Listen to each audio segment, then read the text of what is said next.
છે પાકિસ્તાની મીડિયાનો આ સૌથી મોટો દાવો છે અને કહેવામાં આવી રહ્યું છે કે ભારતના વધુ 3 ડ્રોન પાકિસ્તાનમાં પ્રવેશી ચૂક્યા છે, એટલે કે હવે ડરી ગયું છે આ પાકિસ્તાન અને પાકિસ્તાની મીડિયાએ આ દાવો કર્યો છે કે 3 ડ્રોન જે ભારતના છે, વધારાના વધુ સ્પેસિફિક આ વર્ડ છે કે વધુ 3 ડ્રોન પ્રવેશી ચૂક્યા છે પાકિસ્તાનમાં અને જ્યારે ભારત પાકિસ્તાનમાં પ્રવેશે છે તો અટેક કર્યા વગર પાછું નથી ફરતું અને એ દેશ અને દુનિયાએ જોઈ લીધું છે, પાકિસ્તાને પણ જોઈ લીધું છે કે આતંકીઓનો જે રીતે સફાયો કરવામાં આવ્યો અને ત્યારબાદ પણ જે અટેક કરવામાં આવી રહ્યા છે, જ્યાં પણ ટાર્ગેટ સેટ કરવામાં આવે છે એ જગ્યા જ્યાં પણ સેટ થયો ટાર્ગેટ એક્ઝેક્ટ ત્યાં જઈને જ એ ડ્રોન પડે છે, ડ્રોનથી હુમલો કરવામાં આવે છે અને પાકિસ્તાની મીડિયાનો આ દાવો છે। की उपस्थिति, पाकिस्तान के राजनेताओं की उपस्थिति दुनिया की आंखों को खोलने वाला होना चाहिए कि पाकिस्तान आतंकवाद को प्रश्रय ही नहीं देता बल्कि आतंकी गतिविधियों में सीधे सीधे लिप्त है और उसकी संलिप्तता इस बात को दिखाती है कि पाकिस्तान अब अपने वजूद के लिए जूझता हुआ दिखाई देगा।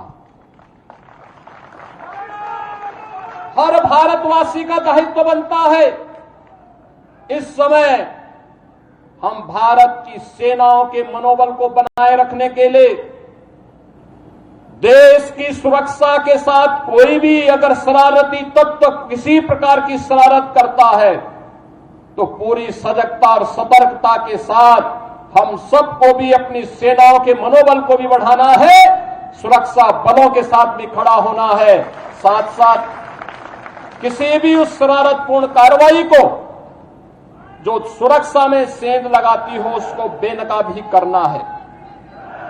तमाम प्रकार की शरारतें होंगी, सोशल मीडिया के माध्यम से तमाम प्रकार के अफवाह भी फैलाने का प्रयास होगा, लेकिन इन सब की परवाह के बगैर हमें देश से, केंद्रीय नेतृत्व से, आदरणीय प्रधानमंत्री जी की ओर से जो भी जिस भी प्रकार का मार्गदर्शन प्राप्त हो, पूरे देश को एक स्वर में प्रधानमंत्री मोदी जी के नेतृत्व में उनके यशस्वी मार्गदर्शन में कार्य करना है।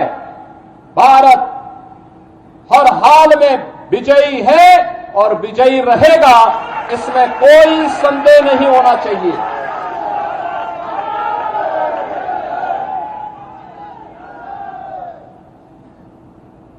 बहनों और भाइयों, महाराणा प्रताप की जयंती हम सबको एक नई प्रेरणा प्रदान कर रही है।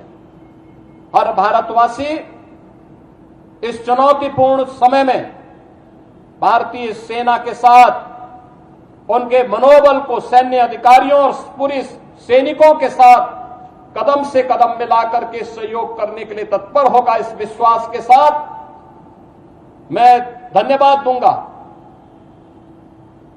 विधानसभा के माननीय सदस्य श्री राकेश प्रताप सिंह जी को, जिन्होंने संकल्प लिया कि चौराहे का सुंदरीकरण हो, मूर्ति को गरिमा और गौरव के साथ, यहां पर सम्मान के साथ इस मूर्ति के रखरखाव की व्यवस्था की जा सके। मैं धन्यवाद दूंगा विधान परिषद के माननीय सदस्य श्री मानवेंद्र सिंह जी को, जिन्होंने अपनी निधि से यहां पर इस चौराहे के इस द्वार का निर्माण करवाने में अपना योगदान दिया है। मित्रों, मुझे याद है 1998 में इस चौराहे पर मूर्ति की स्थापना का प्रस्ताव, उस समय स्वर्गीय बाबूजी कल्याण सिंह जी मुख्यमंत्री थे और तब प्रस्ताव मैंने ही दिया था, मैं सांसद था। 3 मूर्तियां हम लोगों ने बनाई थी उस समय संस्कृति विभाग से महाराणा प्रताप की, एक मूर्ति लखनऊ के चौराहे के लिए, एक गोरखपुर के लिए और एक प्रयागराज के लिए, और तीनों स्थानों पर श्री नरेंद्र कुमार सिंह गौर उस समय संस्कृति मंत्री के रूप में कार्य कर रहे थे। उन्होंने डॉक्टर गौर जी ने इन तीनों मूर्तियों के लिए सहमति दी, मूर्तियों की स्थापना। તો થોડીક જ વારમાં સ્ટેટ ઇમરજન્સી ઓપરેશન સેન્ટર ખાતે મુખ્યમંત્રી બેઠક કરવા જઈ રહ્યા છે. સરહદી જિલ્લાની સ્થિતિની સમીક્ષા કરવા જઈ રહ્યા છે મુખ્યમંત્રી. જિલ્લાઓમાં સ્થિતિ અંગે તેઓ સમીક્ષા કરશે, ચર્ચા કરશે. ગૃહ રાજ્યમંત્રી, સિનિયર અધિકારીઓ આ મિટિંગમાં ઉપસ્થિત રહેશે અને ગઈકાલ રાતથી જ કંટ્રોલ રૂમ પણ ગાંધીનગરમાં બનાવવામાં આવ્યો છે અને ત્યાંથી અલગ અલગ સૂચનાઓ પણ આપવામાં આવી રહી છે. ખાસ કરીને ઇમરજન્સી સેવાઓ અંગે આ સૂચના આપવામાં આવી રહી છે. રાત્રે જ અમે આપને જણાવ્યું હતું કે 75 જેટલી એમ્બ્યુલન્સ જે સીમાવર એટલે સરહદી જે વિસ્તારો છે ત્યાં મોકલવામાં આવી છે. 15 જેટલી એમ્બ્યુલન્સ જે છે બનાસકાંઠામાં ત્યાં મોકલવામાં આવી છે, કારણ કે જે રીતે બનાસકાંઠામાં પણ ડ્રોનથી હુમલો થયો હતો ત્યારબાદ સતર્કતા વધારી દેવાઈ છે અને એટલા માટે જ આ જે બેઠક છે અતિ મહત્વની છે. ગુજરાતમાં કઈ રીતે અલર્ટ મોડ પર જે ટીમો છે તે અંગે આ સમીક્ષા કરવામાં આવી રહી છે. કઈ પરિસ્થિતિનું નિર્માણ થાય તો કઈ મદદ પહોંચાડી શકાય તે અંગે પણ આ બેઠકમાં ચર્ચા કરવામાં આવશે. અને થોડા સમય પહેલા જ જે રીતે વાત કરવામાં આવી કે પોલીસ હોય, આ સાથે જ મહેસૂલ વિભાગ હોય કે પછી સરકારી કર્મચારીઓ છે, તમામની રજાઓ રદ કરી દેવામાં આવી છે. કારણ કે અત્યારે જે જરૂર છે મેઇન પાવરની જરૂર છે, ડિસિઝનની જરૂર છે. વધુ અપડેટ મેળવીશું સંવાદદાતા ગીતા પાસેથી. જી ગીતા, ખાસ કરીને આ બેઠક મુખ્યમંત્રીની આગેવાનીમાં કોણ કોણ તેમાં ઉપસ્થિત રહેશે અને જે પણ ઉપસ્થિત રહેશે તેની ખાસ કરીને જે પ્રેઝન્સ હશે એ કેટલા મહત્વની રહેશે? જી, અહીંયા તમામ ઉચ્ચ અધિકારીઓ ઉપસ્થિત રહેનાર છે. હાલ ગૃહપ્રધાન હર્ષ સંઘવી તેમજ સિનિયર આઈએએસ અધિકારીઓ સ્ટેટ ઇમરજન્સી સેન્ટર ખાતે પહોંચી ચૂક્યા છે. રાજ્યના ડીજીપી પણ હાજર છે, વિકાસ સહાય પણ હાજર છે. આ તમામ લોકો વિડીયો કોન્ફરન્સથી રાજ્યના અન્ય જિલ્લાઓના ઉચ્ચ અધિકારીઓ સાથે જોડાઈને તમામ જે સરહદી જિલ્લા છે તેની સ્થિતિની સમીક્ષા કરશે. શ્રી મુકેન્દ્રભાઈ પટેલની આગેવાનીમાં આ તમામ આપાતકાલીન બેઠક મળશે. સેનાના ત્રણેય પાંખોના અધિકારીઓ પણ આ બેઠકમાં ઉપસ્થિત રહ્યા છે. જી, જે આ બેઠકનું આયોજન કરવામાં આવ્યું છે, શું એ બેઠક પૂર્ણ થયા બાદ કોઈ બ્રીફિંગ પણ આપવામાં આવશે કે બેઠકમાં કયા મુદ્દે ચર્ચા કરવામાં આવી છે, આ અંગે કઈ અપડેટ? જી બિલકુલ, આ મુદ્દે મીડિયા સાથે બ્રીફિંગ કરવામાં આવશે કે શું શું ચર્ચા થઈ, કયા પ્રકારની સૂચનાઓ આવી. પરંતુ સૂત્રોનું માનીએ તો ન્યૂઝ 18 ઉચ્ચ અધિકારીઓ સાથે વાતચીત કરી છે તે મુજબ રાજ્ય સરકાર નથી ઈચ્છતી કે પ્રજા કોઈ પણ પ્રકારના પેનિકમાં આવે. આ જે કંઈ પણ તૈયારીઓ છે તે માત્ર ને માત્ર આગોતરા આયોજન રૂપે છે. ક્યારેક એવું બનતું હોય છે સંધ્યા કે ઊંઘતા ઝડપાઈ જવાય તેવી સ્થિતિ સર્જાય. ઊંઘતા ન ઝડપાય તે માટે તંત્રને સાબદું કરવામાં આવ્યું છે, એલર્ટ કરવામાં આવ્યું છે. જે કોઈ પણ પગલાં લીધા છે, ગઈકાલે જે બ્લેકઆઉટના પગલાં લીધા સરહદી વિસ્તારોમાં, તે પણ આગોતરા આયોજનના ભાગરૂપે છે કે અનિચ્છનીય ઘટનાઓ ન ઘટે. એટલે હાલ જે સમીક્ષા કરવાના છે તે સરહદી જિલ્લાના જે વહીવટી અધિકારીઓ છે, પોલીસ અધિકારીઓ છે, તેની સાથે સીધી વિડીયો કોન્ફરન્સથી વાતચીત થશે. ત્રણેય સેનાના જે અધિકારીઓ છે, ઉચ્ચ અધિકારીઓ છે, તે હાલ અહીંયા બેઠકમાં ઉપસ્થિત રહ્યા છે. સીએમ સીધી વાતચીત કરશે તમામ સાથે. પરંતુ મેં પહેલા પણ આપને કહ્યું કે લોકોએ કોઈ પણ પ્રકારે પેનિક થવાની જરૂર નથી. ગુજરાતમાં તંત્ર સાબદું છે, પોલીસ એલર્ટ છે, તમામ જે મહેસૂલ, આરોગ્ય અને પોલીસ અધિકારીઓ છે તેની રજાઓ રદ છે. આ જે તમામ પગલાઓ હાલ લેવાઈ રહ્યા છે, પછી ઓનલાઈન સમીક્ષા હોય, વિડીયો કોન્ફરન્સ હોય કે અધિકારીઓને માર્ગદર્શન આપવાની વાત હોય, તે આયોજનના ભાગ સ્વરૂપ છે. હાલ ગુજરાતમાં તમામ જે સ્થિતિ છે, પછી તે સરહદી વિસ્તારોની હોય કે અન્ય, તે સંપૂર્ણપણે કંટ્રોલમાં છે. ગઈકાલે રાત્રે પણ હર્ષ સંઘવી જે ગૃહપ્રધાન છે તેઓએ અધિકારીઓ સાથે વિડીયો કોન્ફરન્સથી સમીક્ષા કરી હતી. આજે પણ તેઓ આ બેઠકમાં પહોંચ્યા છે. સીએમ પણ લગાતાર ફોનથી સંપર્કમાં છે અને નિગરાની રાખી રહ્યા છે સીએમ હાઉસથી.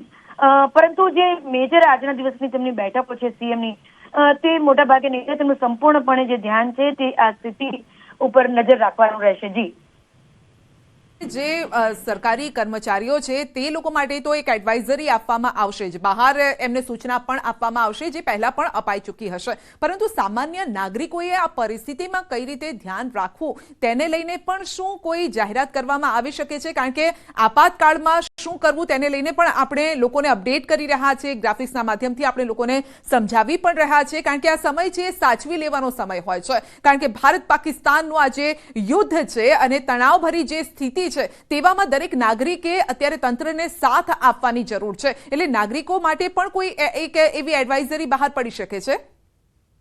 જી, તમે ખૂબ સારો સવાલ પૂછ્યો છે સંધ્યા. ઓલરેડી રાજ્યના ગૃહ વિભાગ દ્વારા તમામ નાગરિકો માટે એક માર્ગદર્શિકા જાહેર કરવામાં આવી છે. મોટાભાગે એવું થતું હોય છે કે અફવાઓના કારણે જે પ્રજા છે તે ગેરમાર્ગે દોરાઈ જતી હોય છે, અને બીજું એવું બી થતું હોય છે કે જે ટીનેજર્સ હોય છે, નાના હોય છે, જેને પરિસ્થિતિની ગંભીરતાની ખબર નથી હોતી ને સોશિયલ મીડિયા પર વધુ એક્ટિવ હોય છે, તે ફેક ન્યૂઝ વધારે ને વધારે ફોરવર્ડ કરે છે. કદાચ એમાં એની સમજ બહાર એને અમુક પ્રકારનો આનંદ આવે છે. ત્યારે તમામ જે નાગરિકો છે તેમને તેમના પરિવારના બાળકોને પણ આ રીતે કંટ્રોલમાં રાખવા માટે એક રીતે કહેવાયું છે. સાથે સાથે કોઈ પણ પ્રકારની પોલીસની ગતિવિધિ, સેનાની ગતિવિધિ, પોલીસની તૈનાતી કે સરહદની સ્થિતિની તસવીરો, વિડીયો સોશિયલ મીડિયામાં શેર ન કરવા માટે પણ જણાવાયું છે, કારણ કે ગુપ્તચર જે માહિતીઓ તે લીક થવાની શક્યતાઓ રહે છે, અને રાજ્યભરમાં કડક સાયબર મોનિટરિંગ પણ શરૂ કરવામાં આવી છે. અધિકારીઓનું માને તો હાલની પરિસ્થિતિ નિયંત્રણમાં છે, પરંતુ તણાવના માહોલમાં કોઈ પણ અણધારી પરિસ્થિતિને પહોંચવા માટે રાજ્ય સરકાર દ્વારા માર્ગદર્શિકા જાહેર કરવામાં છે. મેઇન તો સંજય સેલ્ફ ડિસિપ્લિનની વાત છે. આ જે માર્ગદર્શિકા જાહેર કરી છે તે રાજ્ય સરકારે તો કરી છે કે જો આ પ્રકારની જો તમારી કોઈ પણ ગતિવિધિ ધ્યાનમાં આવશે, એટલે કે ફેક ન્યૂઝ ફેલાવવા, સોશિયલ મીડિયામાં ગમે તે પ્રકારે પોસ્ટ મૂકવી, તેની સામે કાયદેસરના પગલાં પણ લેવામાં આવશે. એટલે આ માર્ગદર્શિકા જાહેર કરવાનો હેતુ એ છે કે એક પ્રકારનો ખોટા ન્યૂઝ ફેલાવનાર લોકો પર એક પ્રકારનો સકંજો કસાય, તેને ડર પણ રહે કે આ પ્રકારનું વર્તન નહીં થઈ શકે. બીજું કે પરિસ્થિતિની ગંભીરતા સમજીને પરિવાર જે છે, જાહેર જનતા છે, તે પણ આમાં એક રીતે સાથ આપે. આર્મી છે તેનું, જે પોલીસ છે તેનું મોરલ બુસ્ટઅપ કરે, તે પણ એક ઉદ્દેશ્ય જે માર્ગદર્શિકા જાહેર કરવાનો. હું આપણે જણાવવા માંગીશ કે ગુજરાતના 357 જેટલા સરહદી ગામોને હાલ એલર્ટ મોડ પર મૂકવામાં આવ્યા છે, અને રાજ્યના ગૃહ વિભાગે તમામ પોલીસ અને ગુપ્તચર એજન્સીઓને સતત સક્રિય રહેવાનો આદેશ આપ્યો છે. અને સાથે સાથે જ આ માર્ગદર્શિકા દ્વારા સરહદી વિસ્તારના નાગરિકોને સંભવિત યુદ્ધ જેવી પરિસ્થિતિ માટે રહેવા માટે પણ આ માર્ગદર્શિકા જણાવાયું છે.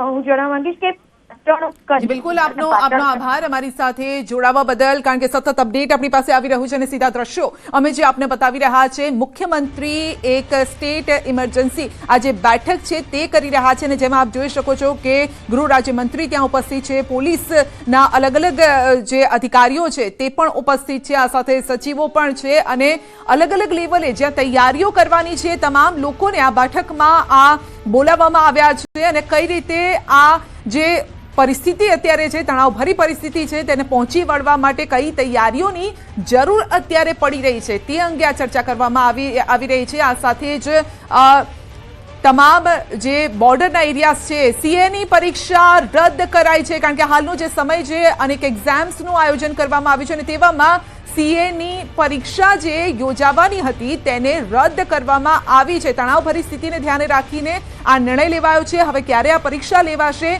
તે અંગે આગળના સમયમાં ખ્યાલ આવશે. સીએ ફાઇનલ, ઇન્ટરમીડિયેટ 14 મે સુધી પરીક્ષા રદ કરાઈ છે. જી હા, મહત્વપૂર્ણ સમાચાર, 14 મે સુધી આ પરીક્ષા રદ કરાઈ છે, અને એક્સ પર તેની માહિતી પણ આપવામાં આવી છે સોશિયલ મીડિયા પર. આ સાથે હજ યાત્રા માટે જતા હજ યાત્રીઓને પણ અપીલ કરવામાં આવી છે કે વિદાય આપવા માટે ટોળાએ ન જવું, ઓછા લોકોએ જવું, એકાદ બે લોકોએ જ ખાલી જવું, ખાસ કરીને બાળકોને તો ન લઈ જવા, કારણ કે એરપોર્ટના એરિયા જે હોય છે તે પણ સેન્સિટિવ એરિયા હોય છે. અને આવા સમય, કારણ કે હમણાં જ થોડા સમય પહેલા જ અમે આપને જણાવ્યું હતું કે ચંડીગઢમાં પણ એરપોર્ટની નજીક ડ્રોન દેખાયું હતું, ને ત્યારે ત્યાં સાયરન વાગ્યા હતા. એટલે આવી પરિસ્થિતિનું નિર્માણ ના થાય, તંત્રને વધારે ભાગાદોડી ન થાય, માટે આપણે ધ્યાન રાખવાનું છે.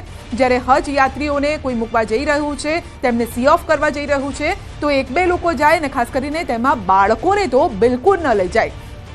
સાથે જ જે એરપોર્ટ પર જે જતા હોય, કારણ કે લોકોની ફ્લાઇટ હશે, જે લોકોની બુકિંગ પણ હશે, તો તેઓએ પણ 3 થી 4 કલાક વહેલા ત્યાં જવા માટે કહેવામાં આવ્યું છે. એરપોર્ટની સુરક્ષામાં પણ વધારો કરાયો છે. હરિયાણા પંચકુલામાં સવારે સાયરન વાગ્યું હતું. ફક્ત ચંદીગઢ નહીં, હરિયાણામાં પણ પંચકુલામાં વાગ્યું હતું. 9:30 વાગે આ સાયરન વાગ્યું હતું. પંચકુલાના ડેપ્યુટી કમિશનરને સૂચના આપી હતી જરૂરી કામ હોય તો જ ઘરથી બહાર નીકળો, કારણ કે અત્યારનો આ સમય છે, ક્રિટિકલ આ સમય છે ને શૈક્ષણિક સંસ્થાઓ પણ કાલે પણ બંધ રહેશે. આજે તો બંધ છે જ, આવતીકાલે પણ બંધ રહેશે. હરિયાણા પંચકુલાની વાત કરી રહ્યા છે, જ્યાં સાયરન વાગ્યું હતું. તણાવભરી આ પરિસ્થિતિ. સવારે 9:30 વાગે આ સાયરન વાગ્યું હતું અને ત્યાં ગુરુવારે મોડી રાતથી જ પાકિસ્તાની સેનાએ ફરી એકવાર પૂંછ શહેરને નિશાન બનાવ્યું તો ભારે ગોળીબાર કર્યો અને જેમાં એકનું મોત થયું છે. આ એક દુઃખદ સમાચાર છે. 3 ઘાયલ થયા છે. ઘણા ઘર અને વાહનોને પણ નુકસાન પહોંચ્યું છે. તો પંજાબના પઠાણકોટમાં સૌથી મોટું આ સર્ચ ઓપરેશન અહીંયા ચાલી રહ્યું છે. પંજાબ પોલીસ સર્ચ ઓપરેશન કરી છે કે ક્યાંય એવા આતંકવાદીઓ છુપાયેલા ન હોય અથવા તો પાકિસ્તાનને મદદ કરતા હોય તેવા લોકો છુપાયેલા ન હોય. આપ જોઈ શકો છો કઈ રીતે પંજાબ પોલીસ સર્ચ કરી રહી છે. સૌથી મોટું પઠાણકોટમાં સૌથી મોટું સર્ચ ઓપરેશન, કારણ કે પંજાબમાં મોટા ભાગનો જે વિસ્તાર છે ખેતરનો પણ વિસ્તાર છે અને એમાં પણ જે થોડોક જંગલ પ્રકારનો જ્યાં વિસ્તાર જોવા મળી રહ્યો છે ત્યાં આ પ્રકારના આતંકવાદીઓ આશરો લઈને ન બેઠા હોય તેને લઈને પણ આ સર્ચ ઓપરેશન ચાલી રહ્યું છે. કારણ કે અત્યારે જ્યારે પાકિસ્તાન હવે કંઈ જ નહીં કરી શકે ત્યારે આતંકીઓને મોકલશે અને જો તે પણ ન થાય તો એ સ્લીપર સેલને પણ એક્ટિવ કરતા હોય છે, જે ભૂતકાળમાં આપણે એ પ્રકારના એક્ઝામ્પલ જોયા છે. એટલે કોઈ પણ અહીંયા ચૂક ભારત સરકાર કરવા નથી ઈચ્છતી કે પછી સ્ટેટની સરકાર પણ નથી કરવા ઈચ્છતી અને માટે જ પંજાબ સરકારના 10 મંત્રીઓ સરહદની મુલાકાત પણ લેવાના છે.